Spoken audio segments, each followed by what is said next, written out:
Bonjour. Aujourd'hui, vous allez découvrir les secrets de l'un des hommes les plus puissants de France, mais que presque personne ne connaît, Jacques Foccart. Il n'était ni président ni un politicien célèbre, mais il travaillait dans l'ombre, prenant des décisions qui ont influencé des gouvernements en France et en Afrique. Son histoire est pleine de mystères, de pouvoirs et de liens que peu de gens imaginaient. Dans cette vidéo, nous allons révéler comment fonctionnait son réseau secret, qui il contrôlait et comment il a réussi à garder autant de pouvoir sans apparaître publiquement. Si vous aimez les histoires des coulisses, la politique et les secrets qui ont changé le monde, vous allez adorer ce qui arrive.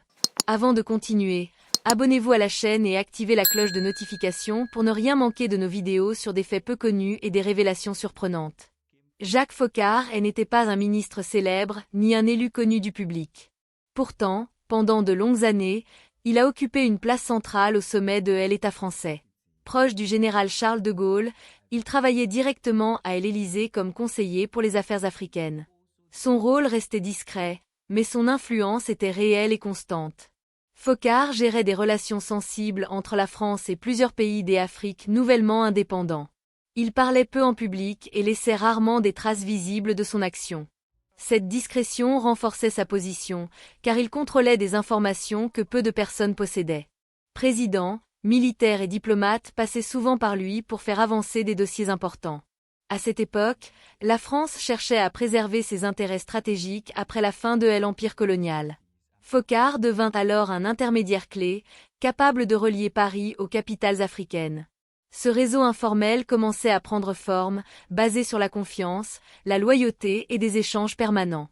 Peu à peu, cette organisation silencieuse allait s'étendre bien au-delà de ce que le public pouvait imaginer, ouvrant la voie à un système. Après la mise en place de son rôle à l'Élysée, Jacques Foccart participa directement à la création d'un système officieux appelé plus tard la France-Afrique. Officiellement, la France accompagnait ses anciennes colonies vers la stabilité et le développement. En réalité, Paris cherchait surtout à conserver une influence politique et économique forte sur le continent africain. Foccart organisa des liens personnels avec plusieurs chefs d'État africains. Ces relations reposaient sur des échanges réguliers, des soutiens diplomatiques et parfois une aide militaire. La France garantissait la survie de certains régimes, tandis que ces pays facilitaient l'accès aux ressources stratégiques et maintenaient des relations privilégiées avec Paris. Ce système ne passait pas par les circuits institutionnels classiques. Les décisions importantes étaient souvent prises en petits comités, loin des débats publics. Cette méthode permettait une grande rapidité des actions, mais elle échappait au contrôle démocratique. Peu à peu, ce réseau parallèle devint un outil central de la politique africaine française. Son existence restait inconnue du grand public, mais ses effets se faisaient sentir sur le terrain.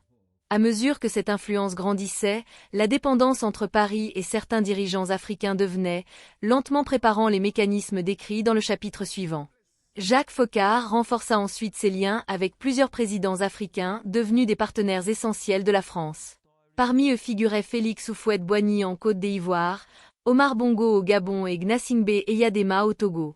Ces dirigeants voyaient en Foccart un interlocuteur direct capable de résoudre rapidement des problèmes politiques ou militaires. Les échanges étaient constants. Appels, rencontres discrètes et messages personnels permettaient de maintenir une relation de confiance. En retour du soutien français, ces États accordaient à Paris une place privilégiée dans leurs décisions stratégiques. Les bases militaires françaises, la coopération sécuritaire et les accords économiques faisaient partie de cet équilibre. Ce système reposait moins sur des traités écrits que sur des engagements personnels. La fidélité aux intérêts français était récompensée par une protection politique. Pour Foccart, cette méthode garantissait une stabilité apparente dans des régions parfois fragiles. Cependant, cette proximité renforçait aussi la dépendance de certains régimes envers Paris. Plus le temps passait, plus ces relations devenaient difficiles à remettre en question. Cette logique des influences directes ouvrit progressivement la porte à des interventions plus sensibles, impliquant les services secrets et des opérations menées loin des regards publics, nationaux et internationaux souvent invisibles mais bien réels durables. Avec le temps, le réseau mis en place par Jacques Foccart s'étendit au service de renseignement français. Son bureau à l'Élysée devenait un point de passage pour des informations sensibles venues d'Afrique. Les décisions ne concernaient plus seulement la diplomatie, mais aussi la sécurité et la survie de certains régimes alliés. Foccart participa à des choix liés à des interventions militaires françaises, souvent présentées comme des missions de protection. Dans plusieurs cas, la France intervint pour soutenir des gouvernements menacés par des rébellions ou des coups d'État. Ces actions étaient rapides et décidées dans un cercle très restreint. Le secret était essentiel. Peu de documents officiels expliquaient ces opérations. Le Parlement et l'opinion publique n'en connaissaient que rarement les détails. Cette opacité permettait une grande efficacité, mais elle renforçait aussi le pouvoir personnel de Foccart. À mesure que ces pratiques se répétaient, elles devinrent presque normales au sommet de l'État. La frontière entre politique et renseignement s'effaçait progressivement. Ce fonctionnement discret renforça la solidité du réseau, tout en préparant une culture du silence qui marquera durablement la suite de cette histoire. Ce contexte allait influencer les décisions futures de la politique française. Jacques Foccart cultivait le silence avec une discipline absolue. Il parlait peu aux journalistes et refusait presque toujours les interviews. Cette absence médiatique n'était pas un hasard. Elle lui permettait d'agir sans attirer l'attention et de protéger son réseau. Moins il apparaissait, plus son influence restait intacte. À l'Élysée, Foccart travaillait dans l'ombre, mais son bureau recevait des visiteurs importants. Présidents africains, officiers français et diplomates savaient qu'une décision pouvait se débloquer après un simple échange avec lui. La loyauté personnelle comptait plus que les procédures officielles. La confiance était la base de son pouvoir. Cette méthode renforçait un système fermé, difficile à contrôler. Les informations circulaient entre quelques personnes seulement. Les désaccords restaient internes et rarement visibles. Pour beaucoup, ce fonctionnement garantissait une certaine stabilité dans les relations franco-africaines. Cependant, ce silence avait un prix. Les choix effectués échappaient souvent au débat démocratique. Les conséquences à long terme n'étaient pas toujours évaluées publiquement.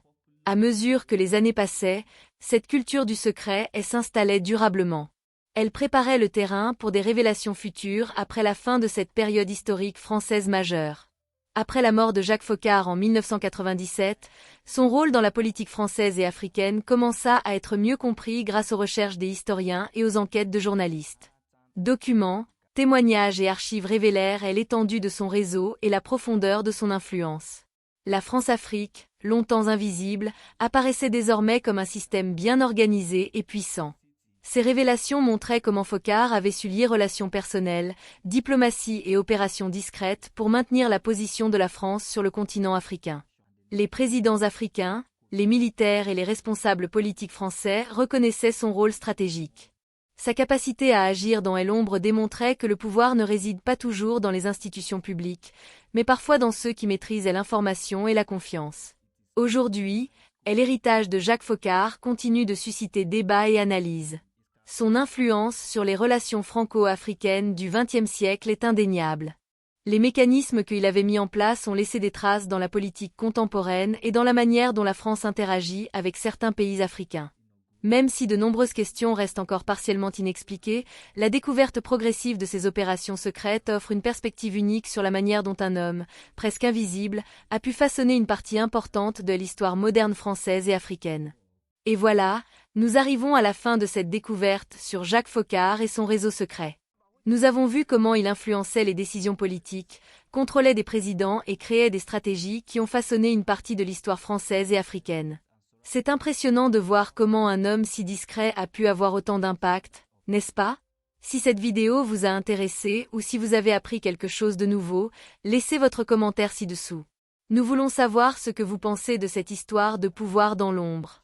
N'oubliez pas d'activer la cloche de notification et de vous abonner à la chaîne, car nous allons partager encore plus d'histoires secrètes et de révélations surprenantes. À la prochaine vidéo!